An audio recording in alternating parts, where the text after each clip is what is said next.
T20 world cup 2024లో Bangladesh క్రికెటర్లు తమ చెత్తబుద్ధిని మరోసారి బయటపెట్టారు. జూన్ 17 సోమవారం నాడు సెయింట్ విన్సెంట్ వేదికగా నేపాల్తో జరిగిన మ్యాచ్లో బంగ్లాదేశ్ క్రికెటర్లు తొండాట ఆడారు. నేపాల్ బౌలర్ సందీప్ లామిచానే వేసిన ఇన్నింగ్స్ 14వ ఓవర్ తొలిబంతిని బంగ్లాదేశ్ బ్యాటర్ తాంజిమ్ హసన్ సాకిబ్ డిఫెన్స్ ఆడాడు. అయితే బంతి ప్యాడ్లకు తగలడంతో నేపాల్ క్రికెటర్లు ఎంపైర్కు అప్పీల్ చేయగా ఎల్బీడబ్ల్యూగా అవుట్ అయినట్లు ఎంపైర్ ప్రకటించాడు. ఎంపైర్ అవుట్ ఇవ్వడంతో నేపాల్ క్రికెటర్లు సంబరాలు చేసుకుంటున్నారు. ఈలోగా బ్యాటర్ తాంజిమ్ హసన్ కూడా తనను తాను అవుట్గా భావించుకొని డ్రెస్సింగ్ రూమ్ వైపు తిరిగి వెళ్తున్నాడు. ఈ దశలో non striker Jaker Ali dressing room వైపు చూస్తూ సైగలు చేశాడు. జాకర్ అలీ రివ్యూ కోసం డ్రెస్సింగ్ రూమ్ వైపు చూస్తున్నట్టుగా స్పష్టంగా అర్థమవుతుంది. మరోవైపు డిఆర్ఎస్ సమయం కూడా అయిపోయింది.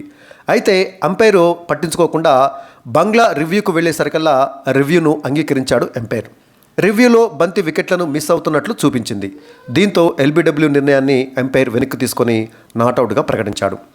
ఈ సంఘటన తర్వాత బంగ్లా క్రికెటర్లపైన విమర్శలు వస్తున్నాయి. ఈ విషయాన్ని ఐసీసీ దృష్టికి తీసుకువెళ్లాలనే డిమాండ్లు కూడా చేస్తున్నారు. ఇక ఆన్ఫీల్డ్ ఎంపైర్ నిద్రపోతున్నాడా అంటూ విశ్లేషకులు విమర్శిస్తున్నారు. ఎందుకంటే అక్కడ డిఆర్ఎస్ కోరే సమయం ముగిసినప్పటికీ డిఆర్ఎస్ను అంగీకరించడము, అదేవిధంగా non striking batter Jaker Ali dressing room వైపు చూస్తూ సహాయం కోరినట్లుగా చూడటం అనేది కూడా ఎంపైర్ గమనించకపోవడాన్ని తప్పుపడుతున్నారు విశ్లేషకులు. ఇక్కడ ఎవరైనా బ్యాటర్ని ఎల్బీడబ్ల్యూగా ఎంపైర్ ప్రకటించినప్పుడు ఆ బ్యాటరు ఎదురుగా ఉన్నటువంటి తన సహచరుడు అంటే నాన్ స్ట్రైకింగ్ బ్యాటర్ని సహాయం కోరవచ్చు. ఎందుకంటే ఎంపైర్తో పాటు అక్కడే ఉన్నటువంటి నాన్ స్ట్రైకర్ బ్యాటర్ కూడా చూస్తూ ఉంటాడు కాబట్టి బాల్ వికెట్లకు తగిలేదా లేదా అంటూ సహాయం కోరవచ్చు.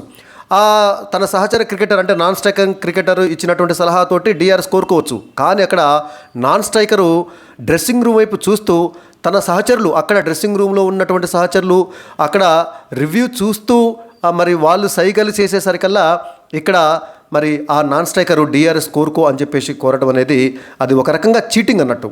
తను స్ట్రైట్గా చూస్తూ తన అభిప్రాయాన్ని చెప్పొచ్చు, కానీ డ్రెస్సింగ్ రూమ్ వైపు చూస్తూ డ్రెస్సింగ్ రూమ్లో ఉన్నటువంటి ఆటగాళ్ల సహాయాన్ని చూసుకుంటూ, ఎందుకంటే డ్రెస్సింగ్ రూమ్లో ఆటగాళ్ళు ఇమీడియట్గా అక్కడ వాళ్ళు రీప్లే చూసి డిఆర్ఎస్ కోరుకోమని సైగలు చేసి ఉండవచ్చు. సో అది చాలా చీటింగ్ కిందికి వస్తుంది. సో బంగ్లాదేశ్ క్రికెటర్లు ఇలాంటి చీటింగ్ చేయడం ఇది మొదటిసారి కాదు, ఇదే చివరిసారి కూడా కాదు. సో కాబట్టి ఇక్కడ బంగ్లా క్రికెటర్లు చేసినటువంటి తప్పు మరొకసారి జరగకుండా ఉండాలంటే బంగ్లా క్రికెటర్ల మీద చర్యలు తీసుకోవాలని ఐసీసీని గట్టిగా కోరుతున్నారు క్రికెట్ విశ్లేషకులు. ఇక్కడ చూడండి, నేపాల్ బౌలరు సందీప్ లామిచానే బౌలింగ్లో బంగ్లాదేశ్ బ్యాటర్ తాంజిమ్ హసన్ ఆడాడు. అది ప్యాడ్కు తగలటంతో ఎల్బీడబ్ల్యూ అప్పీల్ చేస్తున్నటువంటి నేపాల్ క్రికెటర్లను ఇక్కడ మనం గమనించవచ్చు. నేపాల్ క్రికెటర్ల యొక్క అప్పీల్ను పరిగణలోకి తీసుకున్నటువంటి ఎంపైరు ఆ బ్యాటర్ అవుట్ అయినట్లుగా భావించి ఎల్బీడబ్ల్యూ అవుట్ ఇచ్చినటువంటి విషయాన్ని ఇక్కడ మనము ఈ ఫోటోలో చూడవచ్చు. ఆ తర్వాత తను అవుట్ అయినట్లుగా భావించుకొని బ్యాటరు తాంజిమ్ హసన్ కూడా పెవిలియన్ వైపుకు పోతూ నాన్ స్ట్రైకింగ్ బ్యాటర్ అయినటువంటి జాకర్ అలీ దగ్గరికి వెళ్తున్నాడు. అప్పటికే డిఆర్ఎస్ ముగించడం అంటే రివ్యూ కోరుకోవడానికి ఇంకా కేవలం 6 సెకండ్లు మాత్రమే ఉంది. ఆ బ్యాటర్ అయినటువంటి తాంజిమ్ హసన్ కూడా తాను అవుట్ అయినట్టుగానే భావించి దాదాపుగా వెళ్ళిపోతున్నటువంటి ఆ విషయాన్ని కూడా ఇక్కడ ఈ ఫ్రేమ్లో మనం గమనించవచ్చు. ఇగో ఇక్కడ చూడండి, నాన్ స్ట్రైకింగ్ బ్యాటర్ అయినటువంటి జాకర్ అలీ పెవిలియన్ వైపు అంటే తన సహచర క్రికెటర్లో ఉన్నటువంటి పెవిలియన్ వైపు చూస్తున్నటువంటి విషయాన్ని స్పష్టంగా మనం ఇక్కడ గమనించవచ్చు. అప్పటికి ఇంకా కేవలం డిఆర్ఎస్ కోరుకోవడానికి 1 సెకండ్ మాత్రమే ఉంది. అలాంటి సమయంలో ఇద్దరు కూడా పెవిలియన్ వైపు చూస్తుంటారు. అంటే పెవిలియన్లో ఉన్నటువంటి తమ సహచర క్రికెటర్లు రివ్యూ చూసి వాళ్ళు ఓకే అంటే రివ్యూ కోరుకోవడానికి సిద్ధమవుతున్నారు. అప్పటికి ఇంకా కేవలం ఒకే 1 సెకండ్ మిగిలింది డిఆర్ఎస్ కోరుకోవడానికి. ఆ విషయాన్ని ఇక్కడ మనం స్పష్టంగా గమనించవచ్చు. సో పెవిలియన్లో ఉన్నటువంటి తన సహచరుల నుంచి సూచన రాగానే non striker batter Jaker Ali review కోరుకో అని చెప్పేసి తాంజిమ్ హసన్ను కోరుతున్నటువంటి దృశ్యాన్ని ఇక్కడ చూడవచ్చు. ఇక్కడ చూడండి, నాన్ స్ట్రైకర్ జాకర్ అలీ నువ్వు రివ్యూ కోరుకో అని చెప్పేసి అడుగుతున్న సమయానికి అప్పటికే డిఆర్ఎస్ సమయం ముగిసిపోయింది. 0 పడింది. చూడండి, టైము అది కౌంట్ డౌన్ టైమరు 0 పడిపోయింది. అప్పటికి ఇంకా non striker batter Jaker Ali నువ్వు రివ్యూ తీసుకో అని చెప్పేసి తాంజిమ్ హసన్కి ఆ సిగ్నల్ ఇస్తున్నటువంటి దృశ్యాన్ని ఇక్కడ చూడవచ్చు. అప్పటికే 0 పడిపోయింది. అంటే డిఆర్ఎస్ టైము అయిపోయింది, డిఆర్ఎస్ కోరుకునేటువంటి టైము అయిపోయింది. బ్యాటరు డిఆర్ఎస్ కోరుకునే సమయం అయిపోయిన విషయాన్ని గమనించినటువంటి ఎంపైరు బ్యాటర్ అడిగినటువంటి డిఆర్ఎస్ను అంగీకరించడం జరిగింది. అప్పటికే సమయం ముగిసిపోయింది. సో ఆ విషయాన్ని కూడా మనం ఇక్కడ గమనించవచ్చు. ఎంపైరు చాలా జాగ్రత్తగా ఉండాలి. డిఆర్ఎస్ కోరుకునే సమయం అయిపోయినప్పటికీ బ్యాటర్ అడిగినటువంటి డిఆర్ఎస్ను అంగీకరించాడు.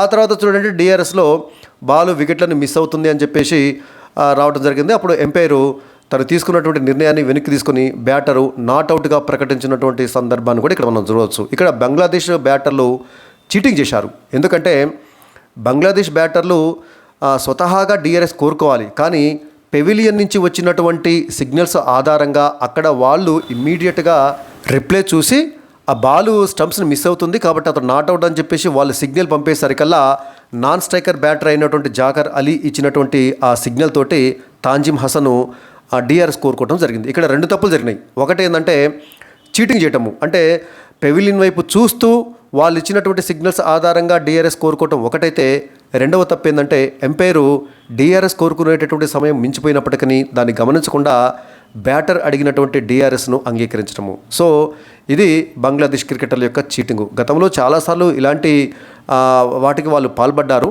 తాజాగా వాళ్ళ యొక్క బుద్ధి మరోసారి బయటపడింది.